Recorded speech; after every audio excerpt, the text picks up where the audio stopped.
So in this video we will see current continuity equation or continuity of the current. So topic is continuity of current. Sometimes it is also known as current continuity equation.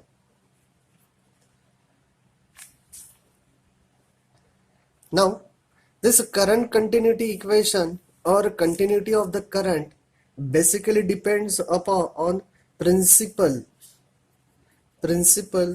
of conservation of charges.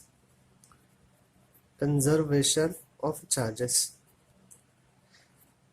This principle of conservation of charges is similar to the principle of conservation of energy.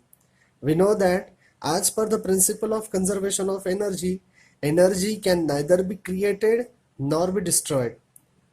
The total amount of energy in the universe is always remains constant, while if the energy is being disappeared in the one form, may be reappeared in the another form. So similarly, the principle of conservation of charges states that charge can neither be created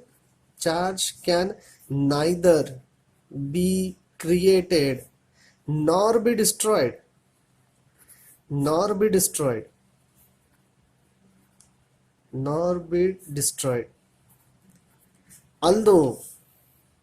although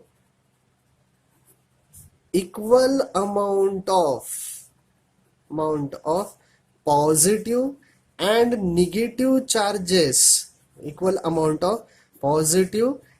negative charges may appear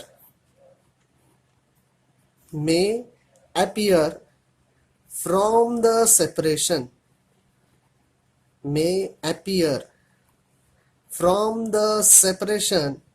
or may be destroyed by the recombination.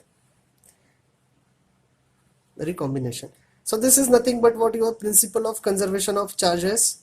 Charge can neither be created nor destroyed, although equal amount of positive and negative charges may appear from the separation of the charges or may be destroyed by the recombination of the charges. If one charge get disappear, it should be reappear at a certain point. Should be appear at a certain point. So this is all about what your principle of conservation of charges. Now this principle of conservation of charges can be termed in the terms of what your KCL. What the KCL states that current coming to the junction and current leaving the junction is always constant. That is, if we take the junction, so current coming to this junction say A and current leaving to this junction A, both the currents will remain same. So this is all about what your conservation of the charges, and depending upon this principle of conservation of charges, current continuity equation or continuity of the current is discussed. Now moving further, for this current continuity equation, we can say that the total current flowing out of the volume and total current flowing into the volume. So therefore we can say that if we consider a volume like this, no doubt it is placed in three-dimensional geometry, so plus x plus y, and this is what your plus z. Now the current flowing out of this volume is denoted by I out, and current flowing into this volume is denoted by I in. So difference between this net current flowing out of the volume and net current flowing into the volume is exactly equals to what? Rate of change of charges with respect to time. Now it is being essential to assume that that net current flowing out of the volume, net current flowing out of the volume, it should be equal to, it should be equal to what? Negative rate of change of charges, negative rate of change of charges with respect to time. Now this charges is what? Your qi, where this qi is the total charges present in the internal of the volume. So whatever the amount of the charges present inside the volume, that are denoted by this qi. So therefore we can say that if the current is flowing out of the volume, so we can say that whatever the amount of the charges present inside this volume, they get decreases, and therefore this negative sign is taken. So we can say that significance of this negative sign states that the current flowing out of the volume, it means that there is a decrease in number of charges residing inside this volume, and that is denoted by this negative sign. So therefore we can say that I out, it is equals to what? Minus del by del t of what? Your qi, that is net flow of the current flowing out of the volume is equals to negative rate of change of charges residing inside the volume. Now this equation can be written as like this. The current equation is given by I equals to minus d by dt of qi.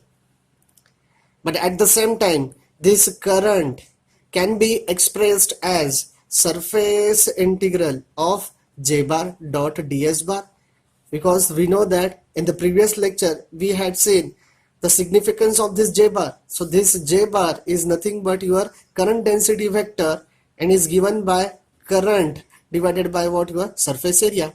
Now from this equation we can say that current I, it is equals to what? Product of this j bar into ds bar. So same we are using over here, that is this current I is given by surface integral of j bar dot ds bar, it is equals to minus d by dt of the qi. But as per the Gauss law, we can say that this qi, it is equals to what? Volume integral of rho v into dv. So therefore substituting the value of this qi in the above equation, so therefore we have with us surface integral of j bar dot ds bar equal to volume integral of rho v into dv. No doubt at the same time we should use d by dt. So I am rewriting this equation again, that is surface integral of j bar dot ds bar equal to volume integral of what?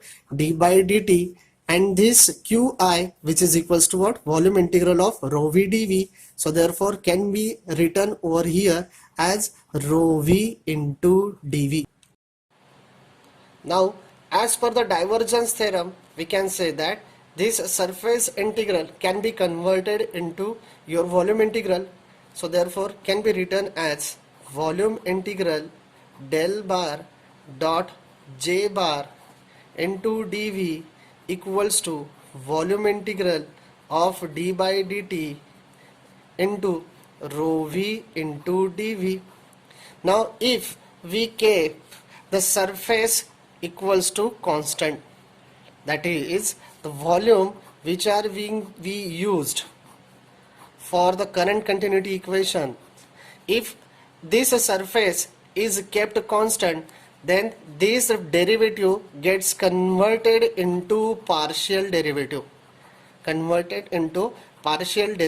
so therefore we can say that volume integral del bar dot j bar dv equals to volume integral del by del t of rho v into dv.